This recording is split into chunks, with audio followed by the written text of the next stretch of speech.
Um, it was a normal day, a normal sailing day. We were sailing for a deployment for 6 weeks, and the weeks leading up to the deployment, they installed some new hoses, some flexible hoses, and they were actually should have been rigid hoses that they installed, but they tried a new thing called flexible, and it wasn't approved by Lloyd's. And up until literally the night before we sailed, they were still trying to fix leaks on them.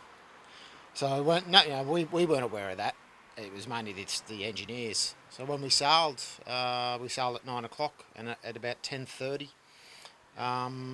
the one of the hoses burst and spread uh, diesel all over one of the main engines that was warming up to 500 degrees, Okay. and it caused a massive explosion, two massive explosions. Whom you see is the really responsible for this one? I said both parties, or probably a few parties, but I think NZ Yeah. or whoever, I can't remember who their suppliers were. They took the cheap way, and they installed lines they had never installed on a tanker so old. And I think the Navy, because the Navy, once again, they went for that cheaper option, and they should have gone through Lloyd's and done it properly. Taken a bit more time and done it properly. As the Badly says in the Telegraph that the Navy has given a big corps of Navy give a big amount of money to the companies to be quiet for that. No, not that I've heard of. No, that could be true, but I never heard of that. No. How you overcome from the stress disorder that remains in your mind? How feels you all the way from 20 years? It's like it happened yesterday. I live with chronic post-traumatic stress disorder. So on a daily basis, I think about the fire every day. I think about my actions and what could have happened and what did happen. The bodies of my shipmates.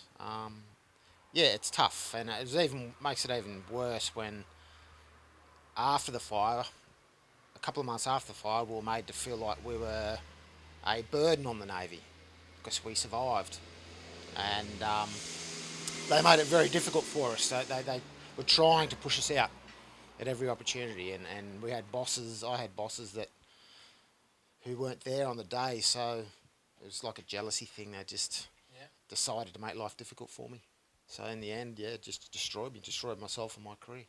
What do you says about the long periods that takes you to get the bravery award? So why it is too long period to go on? I was um, I was 25, going on 26 at the time, and yeah, we did everything above and beyond what was necessitates the awarding of the Conspicuous Service Cross. Yet we never received it. It was given to the CEO of HMAS Westralia, who didn't even step foot on the ship. He was safe as houses on board the island.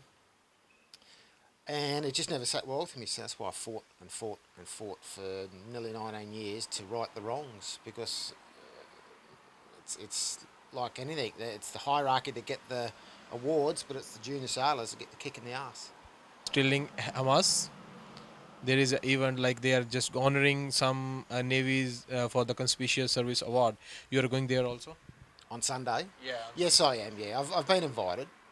I'm just going there more so just to be with my shipmates.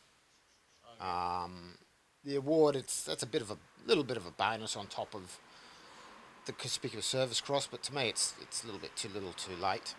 And it's more for the crew. I've received my award for what I did. Now it's time for the crew to receive theirs. And once again, it's 20 years too late, but at least it's coming, and I just want to be there for my shipmates. Thank you very much. It's me, Talha, Underground WTV Perth.